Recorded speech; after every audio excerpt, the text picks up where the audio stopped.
लक्की भास्कर या हर्षद मेहता, कौन है इन दोनों में सबसे ज्यादा स्मार्ट? इसका आंसर तो काफी ज्यादा कॉम्प्लिकेटेड है, बट इनकी स्टोरी को कई हिस्सों में तोड़ के हम इसका आंसर जान सकते हैं कि इन दोनों में कौन ज्यादा स्मार्ट है। तो रिसेंटली एक मूवी आई है लक्की भास्कर, जिसमें हर्षद मेहता का कनेक्शन दिखाया हुआ है। जो हर्षा मेहरा है वो हमारा हर्षद मेहता है, और जो लक्की भास्कर है वो एक बैंक का एम्प्लॉय है। तो जय श्री राम सभी भाइयों को। तो बेसिकली इनको कंपेयर करने के लिए हम 5 स्टेप्स को फॉलो करेंगे। तो नंबर 1 है कि उन्होंने स्टार्टिंग कहाँ से करी, मतलब उन्होंने कहाँ से स्टार्ट किया। नंबर 2 है स्कैम्स, कि उन्होंने स्टार्टिंग में क्या स्कैम्स किया और फिर वो किस लेवल तक गए। नंबर 3 है पावर एंड कनेक्शन, कि मतलब उनके पास कितना पावर था और उनका कितना कनेक्शन था। और नंबर 4 है स्मार्ट मूव। स्मार्ट मूव मतलब उन्होंने कौन से बिजनेस खोले, उन्होंने क्या क्या किया उन पैसों से, उन्होंने क्या क्या मतलब खुद को बचाया फंसाया। और नंबर 5 है हमारा कंक्लूजन, कि लास्ट में कंक्लूजन क्या निकलता, कौन विनर है और कौन लूजर है। फटाफट से बढ़ते हैं हमारी वीडियो की तरफ, तो जल्दी से वीडियो को स्टार्ट करते हैं। तो नंबर 1 है कि इन्होंने स्टार्टिंग कहाँ से की। तो जो हमारा लक्की भास्कर है वो एक बैंक का नॉर्मल एम्प्लॉय होता है और वो कैशियर वगैरह का काम करता है, और वो अपनी एक्स्ट्रा कमाई लोगों की एप्लीकेशन लिखकर और उनकी प्रॉब्लम सॉल्व करके 1-2 रुपए कमा लेता था। लेकिन वो अपनी गरीबी की वजह से काफी ज्यादा परेशान था। लोग उसको ताने मारते थे, उसकी फैमिली खुद को ताना मारती थी, उसको ताना मारती थी कि मैं इसके साथ हूँ या ये हमारे साथ है। बट इन सब के बीच में उसको एक बंदा मिलता जो इलेक्ट्रॉनिक सामानों की स्मगलिंग करता था, बट उसको चाहिए थे पैसे, और लक्की भास्कर उस आदमी से डील करके अपने बैंक से 2 लाख रुपए चुराकर उस बंदे को दे देता है, जिससे लक्की भास्कर को काफी अच्छी कमाई हो जाती है और उसको कमीशन मिल जाता है। बट लक्की भास्कर यही नहीं रुका, और धीरे धीरे लक्की भास्कर पैसों पे बढ़ता गया, इलेक्ट्रॉनिक सामानों पे बढ़ता गया, और फिर उसने मारा एक जैकपॉट, 3 लग्जरी कार्स। मतलब उसने 3 लग्जरी कार चुराई और उसने काफी अच्छा पैसा कमा लिया। और फिर आता है ट्विस्ट, लक्की भास्कर के मेन आदमी ने भाई अपना काम छोड़ दिया और वो चला जाता अपने बेटे के पास विदेश, और लक्की भास्कर की यहीं से जिंदगी चेंज हो जाती है। In the other hand Harshad Mehta भी गरीबी से काफी ज्यादा परेशान था, उसके घर में भी प्रॉब्लम थी और उसके भाइयों से भी प्रॉब्लम थी पैसों की वजह से। वो अपनी जॉब को छोड़ के भाई घुस जाता है स्टॉक मार्केट के सागर में, और वो उस सागर पे राज करना चाहता था।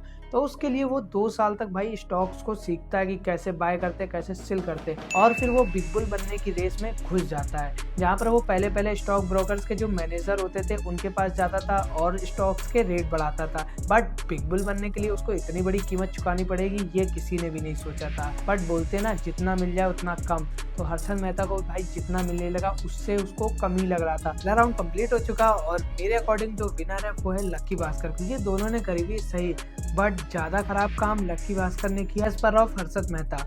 तो भाई यहाँ पर पॉइंट जाता है लक्की भास्कर को। स्कैम्स, हर्षद मेहता ने जितने बड़े स्कैम्स किए उतने बड़े ही लक्की भास्कर ने किए, लेकिन अपने स्टेज पे। मतलब कैसे, मैं आपको समझाता हूँ। तो स्टार्टिंग में लक्की भास्कर एक एम्प्लॉय था जो 2 लाख रुपए से स्टार्टिंग करता है, बट वो धीरे धीरे बढ़ते जाता है, और जब उसे इम्पोर्टेड कार के लिए पैसे चाहिए होते हैं 10 लाख रुपए, तो वो बैंक से चोरी करता है, और जिस गैराज में वो गाड़ियां जानी होती है वहाँ इनकम टैक्स वालों की रेड पड़ जाती है। तो लक्की ने अपना सातिर दिमाग चलाया और उसको गोवा में बेचा। मतलब उस बंदे ने बेचा जो लक्की के साथ था, लेकिन उसको बेचने के पीछे दिमाग लक्की भास्कर का था। तो यहीं से लक्की भास्कर के स्कैम की स्टार्टिंग हो जाती है। लक्की भास्कर नॉर्मल सी अपनी आम जिंदगी जी रहा था और उसने काफी अच्छे पैसे कमा लिए थे, बट बोलते हैं ना जितना मिल जाए उतना कम। अब लक्की भास्कर को पैसे की तलब लग चुकी थी, तो नॉर्मल लक्की भास्कर अपनी जॉब करने लगता, और फिर एक दिन ऐसा आता कि बिग बुल का भाई राइट हैंड, मतलब उसका भाई, वो आता है लक्की भास्कर के ऑफिस में, और फिर उसके मन में आता कि वो अपने बैंक में इन सब चीजों की शिकायत कर दे। लेकिन उसको समझ में आता कि बैंक वाले भी मिले हुए हैं, तो लक्की भास्कर हर्षद से मिल जाता है। तो लक्की भास्कर की 2 शर्तें होती है, जो कि उसे पहले अपना हिस्सा चाहिए था, जो कि सब कोई मांगता, बट ऐसी क्या चीज है जो लक्की भास्कर को इन सबसे अलग बनाती है। पैसों के अलावा लक्की भास्कर ने उन स्टॉक की डिटेल्स भी मांगी जिसको हर्षा मेहरा आगे ऊपर उठाने वाला था, और उसकी वजह से वो धीरे धीरे कमाने लगता और वो काफी बड़ा नाम बन जाता है। लेकिन जो स्टॉक से वो पैसे कमा रहा था उसका तो वो टैक्स भर रहा था, लेकिन जो हर्षा से उसको ब्लैक मनी आ रही थी उसको भी तो उसको कहीं ना कहीं एडजस्ट करना था। तो स्टार्टिंग में वो मनी लॉन्ड्रिंग में घुसा, जिसमें वो काफी बार मतलब अपना पैसा डालता था और उसको टिकट मिल जाता था और वो काफी अच्छा कमा लेता था। तो उसने फिर दूसरा आइडिया लगाया, और दूसरा आइडिया उसने क्या लगाया कि अपनी वाइफ का एक उसने बिजनेस खुला दिया, और उस बिजनेस के लिए वो फेक पेमेंट्स कराने लगा, फेक ऑर्डर्स देने लगा, और फेक पेमेंट कराते कराते और स्टॉक्स में पैसे कमाते कमाते लक्की भास्कर के पास कुल टोटल 100 करोड़ रुपए हो गए थे। बट हर्षद के केस में ये सब काफी बड़े लेवल पे होने वाला था। हर्षद ने भले ही जीरो से स्टार्ट किया हो, लेकिन अब लोग उसके पास आने लगे थे अपने स्टॉक्स के रेट बढ़वाने के लिए। लोग उसके पास जाने लगे कि हर्षद भाई किस स्टॉक का रेट बढ़ेगा। और फिर लोगों से पता चला कि बैंक को एक ब्रोकर की जरूरत पड़ती है पैसे ट्रांसफर करने के लिए, क्योंकि एक बैंक दूसरे बैंक को डायरेक्ट पैसे ट्रांसफर नहीं कर सकती थी। तो इस वजह से हर्षद वो ब्रोकर बना। और फिर हर्षद जो बैंक के ब्रोकर बनता था, मतलब उसके अकाउंट में पैसा आता था और फिर वो उनसे स्टॉक्स खरीदता था। और हर्षद पता किस लेवल का स्टॉक्स का रेट बढ़ाता था, आप खुद समझो।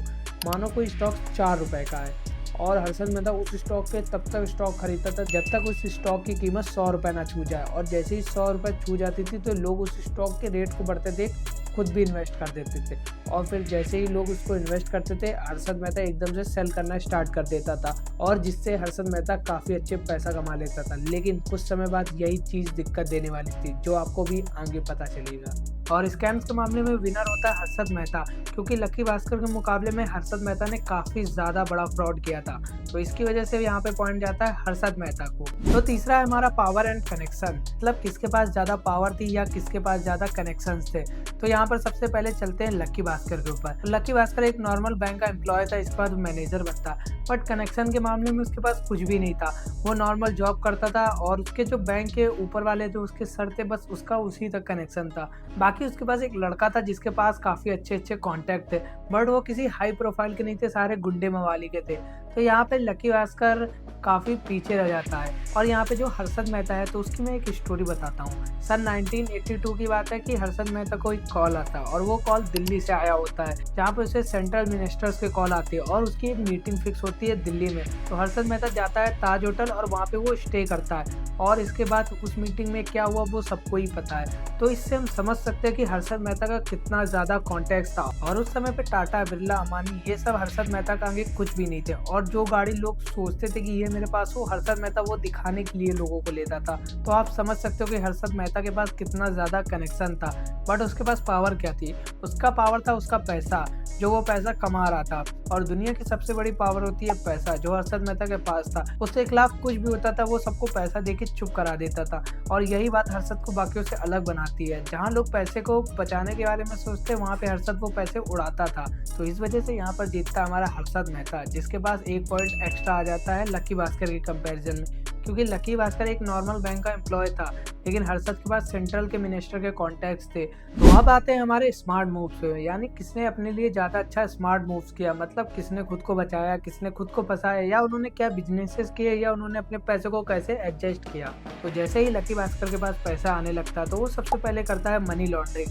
बट वो 2 बार जाके रुक जाता, क्योंकि उसके बाद उसके ऊपर इनकम टैक्स की रेट पड़ सकती थी या इनकम टैक्स वाले समझ सकते थे। तो उसने बिजनेस खुलाया अचार का, जिसमें वो 50 रुपए के अचार के लिए 500 रुपए की पेमेंट कराता था। और इनकम टैक्स वालों को भी शक नहीं होता था, क्योंकि वो टैक्स भरता था। तो मतलब उसने काफी अच्छा बिजनेस किया, जिसकी वजह से उसका सारा पैसा जो ब्लैक मनी होता था वो उसको व्हाइट में कन्वर्ट कर लेता था। और इसके बाद आती है फिर प्रॉब्लम, जहाँ लकी भास्कर को लगता है कि अब वो फंसने वाला है। बट लकी भास्कर की ये सब स्कैम उसके पिताजी पकड़ लेते, क्योंकि उसके पिताजी भी एक चैट एंड अकाउंट होते हैं, जिनको मतलब सारा हिसाब किताब होता था। तो वो लकी भास्कर को समझाते हैं, जिसकी वजह से लकी भास्कर काफी अच्छे से समझ जाता है और वो अपने सारे घरों को बेच देता है और बचे हुए घरों को अपनी बहन के नाम कर देता है। और इन सब के बाद जो उसके पास पैसे बचे होते हैं 100 करोड़ रुपए, उसका वो एक होटल खरीदता है अमेरिका के अंदर। तो यानी लकी भास्कर ने काफी अच्छे मूव्स किए खुद को बचाने के लिए, क्योंकि लकी भास्कर को पता था आज भले ही उसने आरबीआई को कंप्लेन की हो, बट कभी ना कभी उसका राज खुल जाएगा और लकी भास्कर को जेल नहीं जाना था। इस वजह से वो देश छोड़ के ही चला जाता। बट इसके अदर हैंड हर्षद मेहता के केस में बिल्कुल उल्टा था।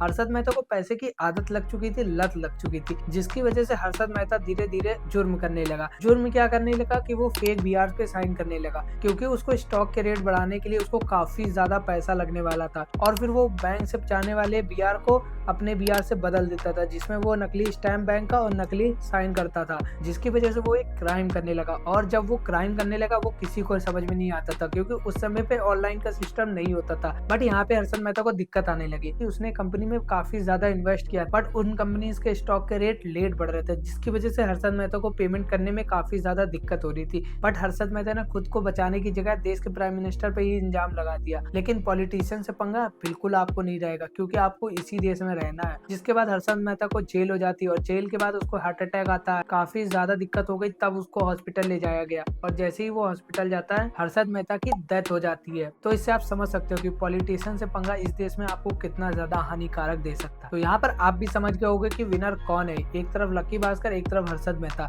बट लकी भास्कर बच जाता है, हर्षद मेहता की मौत हो जाती है। तो ऑब्वियस सी बात है यहाँ पर हमारा विनर लकी भास्कर होता है। तो अब आते हैं हमारे ओवरऑल कंक्लूजन पे कि हमारा विनर कौन है। दोनों को 2-2 पॉइंट बराबर है। नंबर 1 जो उन्होंने स्टार्टिंग की, दोनों ने बराबर स्टार्टिंग की, स्कैम्स भी उन्होंने अपने लेवल पे काफी बड़े किए। तीसरा उनके पावर एंड कनेक्शन, जहाँ पे हर्षद मेहता जीतता, और चौथा जो स्मार्ट मूव्स था। बट इन सब के अलावा जो लकी भास्कर है हमारा, वो लकी भास्कर एक काल्पनिक है, मतलब कि लकी भास्कर जैसा कोई भी बंदा एग्जिस्ट ही नहीं करता। और जो हमारा हर्षद मेहता वो रियल में एक असली पर्सनैलिटी था, जिसने काफी बड़ा अपना नाम बनाया था। तो यहाँ पर हमारा विनर हर्षद मेहता होता, क्योंकि हर्षद मेहता की जो कहानी है वो असली है, लेकिन जो लकी भास्कर है उसकी कहानी एक मतलब क्रिएटेड है, डायरेक्टर ने लिखी है। तो यहाँ पर हमारा विनर हर्षद मेहता होता है। बट अगर मैं लकी भास्कर जैसा बंदा कोई भी दुनिया में एग्जिस्ट करता जिसने हर्षद मेहता या किसी और के साथ ये सेम स्कैम किया होता, तो ऑब्वियस सी बात है वहां पर विनर लकी भास्कर होता, ना कि हर्षद मेहता या कोई और भी। तो अब तो आप अंतर समझ ही जाओगे कि दोनों में क्या अंतर था और कौन हमारा विनर है। सो गाइज, तुम लोगों ने वीडियो देख ली होगी। अगर मैं तुम लोगों को ये वीडियो पसंद आई तो ये वीडियो को लाइक करो, सब्सक्राइब करो, शेयर करो, कुछ भी करो, मेरे को कुछ नहीं लेना देना। बस ये वीडियो में कमेंट करो कि तुम लोगों को ये वीडियो कैसी लगी और मुझको काफी ज्यादा मोटिवेट करो, पंप करो कि भाई मतलब तुम मस्त मस्त वीडियोस बनाओ, रील्स में भी। अब मैं इंस्टाग्राम पे भी काफी ज्यादा रेगुलर होने वाला हूँ, हमारे भाई को हर जगह देख सको और हर जगह फॉलो कर लो। तो इंस्टाग्राम की लिंक नीचे डिस्क्रिप्शन में जाकर फॉलो करो और कमेंट करो या मुझको मैसेज करो, तुम्हारा भाई सबको रिप्लाई देगा। तो मिलते हैं अगले वीडियो में, तब तक के लिए बाय बाय, बी सेफ, हंसते रहो, हंसाते रहो, कीप सपोर्टिंग करण व्लॉग।